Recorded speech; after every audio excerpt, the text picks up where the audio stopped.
What's up, everyone? Welcome to the Power Play with CJ. So we're going to talk about the Matthew Lombardi return to Phoenix. Obviously, Toronto acquired him from Nashville last year. He signed with a 3-year deal with Nashville back in 2010, and never really got going. I think he got a concussion his first game with the Preds, and then it just went downhill from there. And now he's with back with Phoenix, where he had his most successful years with the Yotes, and Toronto gets a conditional fourth that can turn into a third if he re-ups with Phoenix next year. And like I said, I think it's just a good deal.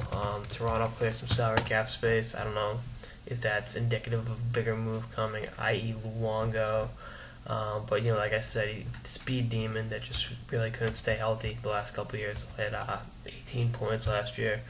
And like I said, I liked him when he was with Phoenix. I thought he would have had more success. I think had he been healthy, he would have had plenty of success with Nashville, fitting that system perfectly. But that's part of the nature of the beast, is staying healthy in the NHL. And like I said, good move on both sides. I think Phoenix could use another forward, and I think Toronto needed the cap space. So. That's how it goes. He had 53 points in 78 games last year with the Coyotes. I believe he led them in scoring. I know he was real good in that series against Detroit. He had 6 points in 7 games. So,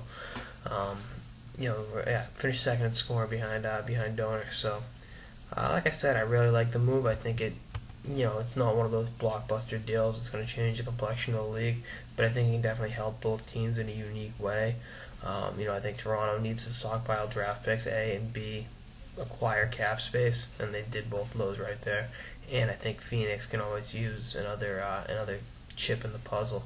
Having a coach like Tippett and having a front office with guys like Don Maloney calling the shots. They're really in better shape than they were going into the season. So, I think he can definitely contribute. I don't know if he's going to be a top 6 forward again because of the head injuries, but he's only 30 years old. I mean, he can still maybe turn on and have a couple more very, very good years out in the desert like he did.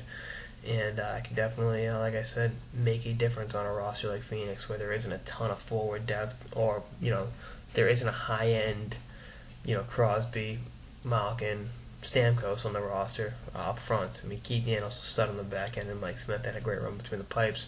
But they don't have that superstar forward, so if Lombardi can chip in and help contribute, life will be easier for Phoenix throughout the year.